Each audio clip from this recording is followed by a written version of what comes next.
चलिए आज का एमसीक्यू हम लोग स्टार्ट करते हैं। तो पहले मैं बता दूं जी आज का टॉपिक क्या है।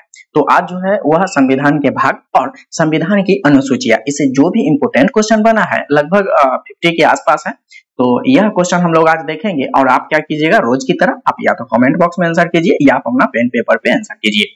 तो चलिए आपका समय मैं बर्बाद नहीं करूंगा, उससे पहले कि स्टार्ट करते हैं। पहला क्वेश्चन देखेंगे, भारतीय संविधान में कुल कितने भाग है? भारतीय संविधान में कुल कितने भाग है? तो कितने भाग है, इसका सही आंसर होगा ऑप्शन नंबर सी। कितना हो जाएगा? 22 भाग है। चलिए आगे बढ़ते हैं हम लोग। नेक्स्ट क्वेश्चन देखेंगे, संविधान के किस भाग में संविधान संशोधन की प्रक्रिया का उल्लेख है? संविधान के किस भाग में संविधान संशोधन की प्रक्रिया का उल्लेख है? तो इसका सही आंसर क्या हो जाएगा? ऑप्शन नंबर सी, भाग 20 में। इसमें है भाग 20 में। चलिए आगे बढ़ते हैं। संविधान के किस भाग में ग्राम पंचायतों की स्थापना की बात कही गई है? संविधान के किस भाग में ग्राम पंचायतों की स्थापना की बात कही गई है? तो इसका सही आंसर क्या हो जाएगा? Option number B. इसमें भाग 4 में कहा गया है किसका? ग्राम पंचायतों की स्थापना की बात। चलिए आगे बढ़ते हैं हम लोग। संविधान के किस भाग में अस्थायी, संक्रमणशील और विशेष उपबंधों के प्रावधान है? तो अस्थायी, संक्रमणशील और विशेष उपबंधों का प्रावधान जो है वह भारतीय संविधान के किस भाग में किया गया है? तो इसका सही आंसर क्या हो जाएगा? ऑप्शन नंबर सी, भाग 21 में किया गया है। किसमें? भाग 21 में। चलिए आगे देखते हैं हम लोग। भारतीय संविधान के किस भाग में पंचायती राज्य से संबंधित प्रावधान है? भारतीय संविधान के किस भाग में पंचायती राज्य से संबंधित प्रावधान है? तो इसका सही आंसर क्या हो जाएगा? Option number D. इसमें है भाग 9 में। किसमें? भाग 9 में। चलिए 5 नंबर हो गया। अब हम लोग देखेंगे 6 नंबर में कह रहा है, भारतीय संविधान के किस भाग में नगर पालिकाओं से संबंधित प्रावधान है? तो भारतीय संविधान के किस भाग में नगर पालिकाओं से संबंधित प्रावधान किया गया है? तो इसका सही आंसर क्या हो जाएगा? Option number B. इसका हो जाएगा भाग 9 के क। भाग 9 के क में। चलिए आगे देखते हैं हम लोग। के बाद क्या हो जाएगा? 7 नंबर। संविधान के किस भाग में नीति निर्देशक तत्वों का उल्लेख किया गया है? तो नीति निर्देशक तत्वों का जो है वह भारतीय संविधान के किस भाग में उल्लेख किया गया है, यही पूछा जा रहा है। तो इसका सही आंसर हो जाएगा ऑप्शन नंबर बी, चतुर्थ भाग या भाग 4 में। ठीक है, चलिए बढ़ते हैं आगे। अगला क्वेश्चन देखेंगे, संविधान के भाग 1 में निम्न में से कौन किसका वर्णन है? संविधान के भाग 1 में निम्न में से किसका वर्णन है? तो आपको ऑप्शन दिया गया है यहाँ। इसमें से पूछा जा रहा है जो भाग 1 में क्या कहा गया है। तो इसका सही आंसर क्या हो जाएगा? ऑप्शन नंबर ए, संघ और उसका राज्य क्षेत्र जो है वह भाग 1 में है। चलिए आगे बढ़ते हैं हम लोग। 9 नंबर क्वेश्चन देखेंगे, संविधान के किस भाग में मूल अधिकारों का उल्लेख मिलता है? संविधान के किस भाग में मूल अधिकारों का उल्लेख मिलता है? तो इसका सही आंसर क्या हो जाएगा? Option number B. Option number B, भाग 3 में क्या कहा गया है? तो मूल अधिकारों का उल्लेख भाग 3 में मिलता है। चलिए आगे देखते हैं हम लोग 10 नंबर क्वेश्चन, संविधान के किस भाग में मूल कर्तव्यों का उल्लेख है? संविधान के किस भाग में मूल कर्तव्यों का उल्लेख है? तो इसका सही आंसर क्या हो जाएगा? Option number B. कौन सा होगा? भाग 4 के क। भाग 4 के क में मूल कर्तव्यों का उल्लेख मिलता है। आगे देखते हैं हम लोग। 11 नंबर क्वेश्चन क्या कर रहा है, भारत के संविधान का भाग 4 किसके बारे में बताता है? भारतीय संविधान का भाग 4 पूछा जा रहा है। भाग 4 में किसके बारे में बताता है? तो इसका सही आंसर क्या हो जाएगा? ऑप्शन नंबर सी, राज्य के नीति निर्देशक सिद्धांत जो है वह भाग 4 में है। चलिए आगे बढ़ते हैं हम लोग। 12 नंबर क्वेश्चन देखेंगे, संघीय कार्यपालिका की व्यवस्था संविधान के किस भाग में की गई है? संघीय कार्यपालिका की व्यवस्था जो है वह भारतीय संविधान के किस भाग में किया गया है? तो इसका सही आंसर हो जाएगा ऑप्शन नंबर डी। इसमें किया गया है भाग 5 में किया गया है। चलिए आगे बढ़ते हैं हम लोग। 13, संविधान के किस भाग में नागरिकता का उल्लेख है? संविधान के किस भाग में नागरिकता का उल्लेख किया गया है? तो इसका सही आंसर हो जाएगा ऑप्शन नंबर बी, भाग 2 में नागरिकता का उल्लेख मिलता है। चलिए आगे बढ़ते हैं हम लोग। वर्तमान में भारतीय संविधान में कुल कितनी अनुसूचियां है? अब हम लोग अनुसूची का क्वेश्चन देखेंगे जो स्टार्ट हो गया है। तो भारतीय संविधान में कुल कितनी अनुसूचियां है? तो इसका सही आंसर क्या हो जाएगा? Option number C. कितनी अनुसूची है? 12 अनुसूची। चलिए अब हम लोग देखेंगे आगे नेक्स्ट क्वेश्चन 15 देखेंगे। संविधान सभा की प्रारूप समिति द्वारा प्रस्तुत प्रारूप संविधान में कितनी अनुसूची थी? तो जब संविधान बना था उस समय कितने अनुसूचियां थी यह पूछा जा रहा है। तो उस समय कितना था? ऑप्शन नंबर बी, कितना सा? 8। ठीक है, अब हम लोग बढ़ते हैं अगले क्वेश्चन की तरफ। 16 नंबर देखेंगे। संविधान सभा द्वारा अंतिम रूप से पारित संविधान में कुल कितनी अनुसूचियां थी? संविधान सभा द्वारा अंतिम रूप से पारित संविधान में कुल कितनी अनुसूचियां थी? तो उस समय कितना था? ऑप्शन नंबर बी, कितना था? 8 अनुसूचियां। चलिए आगे बढ़ते हम लोग 17 देखेंगे। मूल संविधान में कितनी अनुसूचियां थी? सेम क्वेश्चन पूछा जा रहा है, मूल संविधान में कितनी अनुसूचियां थी? तो इसका सही आंसर होगा ऑप्शन नंबर ए, कितना था? 8। अब हम लोग आगे देखेंगे 18 नंबर। किस संविधान संशोधन अधिनियम द्वारा भारतीय संविधान में 9वीं अनुसूची जोड़ी गई है? 9वीं अनुसूची जो है वह किस संविधान संशोधन द्वारा जोड़ा गया है? तो इसका सही आंसर क्या हो जाएगा? ऑप्शन नंबर ए, पहला संविधान संशोधन द्वारा जो है वह 9वीं अनुसूची जोड़ी गई है। उसके बाद देखेंगे हम लोग 19 नंबर। 52वें संविधान संशोधन अधिनियम द्वारा 1985 ईस्वी में कौन सी अनुसूची को भारतीय संविधान में शामिल किया गया है? तो 52वें संविधान संशोधन अधिनियम 1985 में हुआ है। जो इस समय अनुसूची जोड़ा गया है, तो कौन सा अनुसूची जो है वह भारतीय संविधान में जोड़ा गया है? तो इसका सही आंसर क्या हो जाएगा? ऑप्शन नंबर बी, कौन सा होगा? 10वीं अनुसूची को जोड़ा गया है। चलिए अब हम लोग देखेंगे आगे। 73वें संविधान संशोधन अधिनियम द्वारा भारतीय संविधान में कौन सी अनुसूची जोड़ी गई है? 73वें संविधान संशोधन अधिनियम द्वारा भारतीय संविधान में कौन सी अनुसूची जोड़ी गई है? तो इसका सही आंसर क्या हो जाएगा? ऑप्शन नंबर सी, कौन सा जोड़ा गया है? 11वीं अनुसूची। चलिए आगे बढ़ते हैं हम लोग। 74वें संविधान संशोधन अधिनियम द्वारा भारतीय संविधान में कौन सी अनुसूची जोड़ी गई है? 74वें संविधान संशोधन अधिनियम द्वारा भारतीय संविधान में कौन सी अनुसूची जोड़ी गई है? तो इसका सही आंसर क्या हो जाएगा? ऑप्शन नंबर डी, कौन सा जोड़ा गया है? 12वीं अनुसूची। चलिए आगे बढ़ते हम लोग देखेंगे संविधान की द्वितीय अनुसूची का संबंध किससे से है? द्वितीय अनुसूची जो है वह किससे से संबंध रखता है? तो इसका सही आंसर क्या हो जाएगा? ऑप्शन नंबर डी,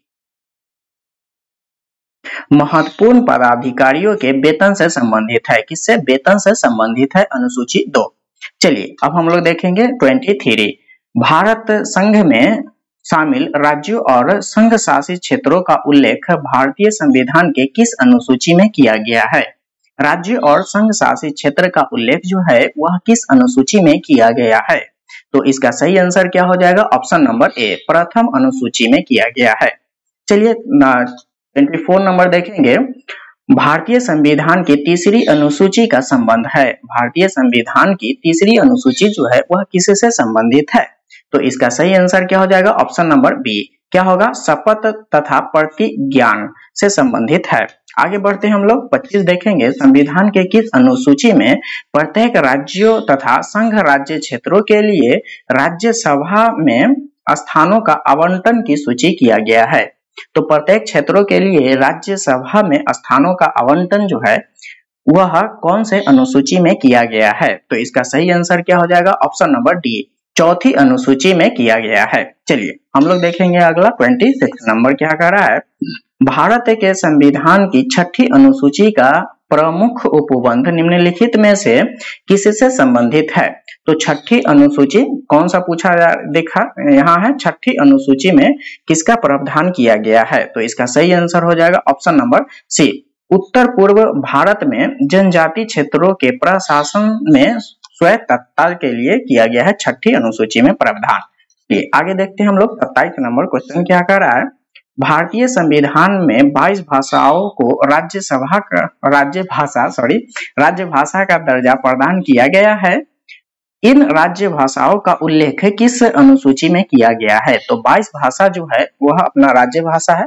तो 22 भाषाओं को किस अनुसूची में शामिल किया गया है? तो इसका सही आंसर क्या हो जाएगा? ऑप्शन नंबर बी, किसमें किया गया है? 8वीं अनुसूची में।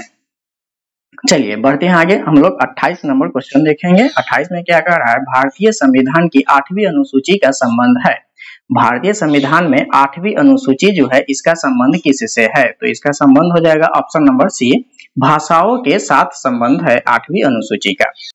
चलिए अब हम लोग देखेंगे 29 नंबर क्वेश्चन यानी 29। किसी अधिनियम को संविधान के किस अनुसूची में शामिल करने पर उसकी वैधता को किसी न्यायालय में चुनौती नहीं दी जा सकती है? तो किस अनुसूची में जोड़ने पे उसकी वैधता जो है वह किसी न्यायालय में चुनौती नहीं किया जा सकता है? तो इसका सही आंसर क्या हो जाएगा? Option number C. किस में जोड़ेंगे उसको? 9वीं अनुसूची में। ठीक है, आगे बढ़ते हैं हम लोग। अब देखेंगे 30 नंबर क्वेश्चन। किस राज्य के आरक्षण विधेयक को 9वीं अनुसूची में शामिल किया गया है? किस राज्य के आरक्षण विधेयक को 9वीं अनुसूची में शामिल किया गया है? तो इसका सही आंसर क्या हो जाएगा? Option number A. किसमें किया गया है? किसको किया गया है? तमिलनाडु को। ठीक है, बढ़ते हैं आगे। अगला क्वेश्चन देखेंगे। भारतीय संविधान में कितनी अनुसूचियां है यही पूछा जा रहा है। तो इसका सही आंसर क्या हो जाएगा? Option number D. कितना होगा? 12 अनुसूचियां। चलिए 31 नंबर हो गया। अब हम लोग देखेंगे 32 नंबर। दल बदल के आधार पर निर्वाचित सदस्यों की अयोग्यता संबंधी विवरण संविधान के किस अनुसूची में दिया गया है? तो दल बदल जो है वह कौन से अनुसूची में दिया गया है? तो इसका सही आंसर हो जाएगा ऑप्शन नंबर सी। कौन सा होगा? 10वीं अनुसूची में। चलिए आगे देखते हैं हम लोग 13 नंबर। भारतीय संविधान की 10वीं अनुसूची का संबंध है। भारतीय संविधान की 10वीं अनुसूची का संबंध जो है वह किससे है? तो इसका सही आंसर क्या हो जाएगा? Option number A. राजनीतिक दलों के दल बदल को प्रतिबंधित करेगा दल बदल से, वही किया गया है 10वीं अनुसूची में। चलिए 33 के बाद हम लोग देखेंगे 34। संविधान की 6ठी अनुसूची में किन राज्यों को लागू नहीं होता है? किन राज्यों में लागू नहीं होता है? तो छठा जो है वह किसके लिए है? असम के लिए है, मेघालय के लिए है और त्रिपुरा के लिए है, जबकि मणिपुर के लिए नहीं है। तो इसका सही आंसर क्या हो जाएगा? Option number D. कौन सा होगा? मणिपुर। चलिए 34 नंबर हो गया। अब हम लोग देखेंगे 35 नंबर।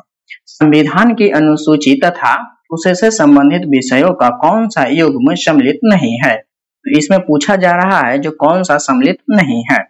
देखिए इधर दिया गया है और इधर भी स्टेटमेंट दिया गया है, इसमें मिलान करना है जो कौन सा सही नहीं है। तो देखिए इसका सही आंसर क्या हो जाएगा? प्रथम अनुसूची में हम लोग देखेंगे राज्य एवं केंद्र शासित प्रदेशों की सूची, यह सही है। उसके बाद हम लोग देखेंगे दूसरा में क्या है? निर्वाचन आयोग के अधिकार एवं कार्य, तो यही गलत हो जाएगा। तो आपका आंसर क्या हो जाएगा? Option number B. उसके बाद देखेंगे 7वीं अनुसूची में क्या है? केंद्र राज्य शक्ति का विभाजन किया गया है। 10वीं अनुसूची में क्या किया गया है? तो दल बदल विरोधी कानून लाया गया है। चलिए आगे देखते हैं हम लोग 36 नंबर। संविधान की 12वीं अनुसूची में है, संविधान की 12वीं अनुसूची में क्या दिया गया है? तो इसका सही आंसर हो जाएगा ऑप्शन नंबर बी। 12वीं अनुसूची में क्या किया गया है? तो नगर पालिकाओं के अधिकार संबंधी प्रावधान है। नगर पालिकाओं के अधिकार संबंधी प्रावधान जो है वह किसमें है? 12वीं अनुसूची में।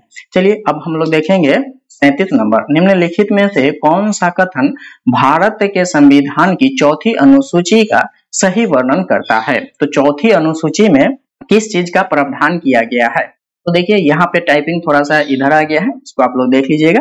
तो इसका सही आंसर क्या हो जाएगा? Option number D. देखिए क्या है? Option number D. इसमें राज्यसभा के स्थानों के आवंटन से संबंधी उपबंध अंतःविष्ट है। ठीक है, चलिए आगे बढ़ते हैं हम लोग। भारतीय संविधान की अनुसूचियों में से कौन सी एक राज्य के नामों की सूची तथा उसके राज्य क्षेत्रों का ब्यौरा देता है? तो राज्य के नाम और राज्यों के क्षेत्र का ब्यौरा जो देने वाला है वह कौन सा अनुसूची है? तो इसका सही आंसर क्या हो जाएगा? Option number A. पहला या पहली बोलिए। ठीक है, आगे बढ़ते हैं हम लोग। भारतीय संविधान में 9वीं अनुसूची परिवर्धित है, तो इसमें क्या किया गया है? तो प्रथम संशोधन द्वारा इसमें जोड़ा गया है संविधान में। ठीक है, तो इसका सही आंसर क्या हो जाएगा? Option number A. आगे बढ़ते हैं हम लोग। अगला क्वेश्चन देखेंगे क्या है? यदि भारत संघ को एक नए राज्य का सृजन करना हो तो संविधान की निम्नलिखित अनुसूचियों में से किस एक को अब से संशोधन किए जाना चाहिए? तो किस अनुसूची में संशोधन करना होगा, जिससे एक नए राज्य का सृजन करना होगा। तो इसका सही आंसर क्या हो जाएगा? Option number A. किसमें होगा? पहली अनुसूची में। किसमें होगा? पहली अनुसूची में। चलिए आगे बढ़ते हैं हम लोग 41 नंबर देखेंगे। निम्नलिखित कथनों में से कौन सा एक भारत के संविधान का चौथी अनुसूचियों को सही सही वर्णित करता है? तो चौथी अनुसूची में क्या किया गया है वही पूछा जा रहा है। तो इसका सही आंसर क्या हो जाएगा? Option number D. इसमें राज्यसभा के स्थानों का आवंटन किया गया है। राज्यसभा का बंटवारा जो है वह चौथी अनुसूची में किया गया है। चलिए अगला क्वेश्चन हम लोग देखेंगे 42 नंबर। भारत के संविधान की किस अनुसूची में विभिन्न राज्यों की अनुसूचित क्षेत्र के प्रशासन और नियंत्रण के लिए विशेष उपबंध है? तो इसका सही आंसर क्या हो जाएगा? Option number B. किसमें किया गया है? 5वीं अनुसूची में। चलिए आगे बढ़ते हैं हम लोग 43 नंबर देखेंगे। निम्नलिखित में से कौन नई जोड़ी गई अनुसूची नहीं है? तो नया जोड़ा गया अनुसूची कौन नहीं है? तो 9वीं अनुसूची जो जोड़ा गया है, 10वीं अनुसूची भी जोड़ा गया है, 11वीं अनुसूची भी जोड़ा गया है। तो इसका सही आंसर क्या हो जाएगा? Option number A. आप पढ़ भी रखे हैं जो मूल संविधान में कितनी अनुसूचियां थी? तो 8। तो इसका सही आंसर क्या हो जाएगा? 8। चलिए आगे बढ़ते हैं हम लोग नेक्स्ट क्वेश्चन देखेंगे। संविधान की निम्नलिखित अनुसूचियों में से कौन सी दल बदल विरोधी कानून से संबंधित है? दल बदल विरोधी कानून से कौन सी अनुसूची संबंधित है? तो इसका सही आंसर होगा ऑप्शन नंबर बी। कौन सा होगा? 10वां अनुसूची। यह आज का जो भी इंपॉर्टेंट क्वेश्चन था वह आपके सामने एक ही वीडियो में मैंने प्रस्तुत कर दिया। अगर आपको वीडियो अच्छा लगा है, आपके लिए बहुत हेल्पफुल है अगर यह सब क्वेश्चन, तो आप क्या कीजिएगा? लाइक कीजिए। आप ही का चैनल है अपना प्यारा time channel edu temple classes, जिसको आप सब्सक्राइब कर लीजिए। आने वाले जो भी समय होगा उसमें आपको रोज ऐसा एक वीडियो मिलते रहेगा। तो और अपने दोस्तों को भी शेयर कीजिए अगर उसके लिए भी लाभदायक है। तो चलिए आज के लिए इतना ही। Bye bye, take care. मिलते हैं अगले वीडियो में।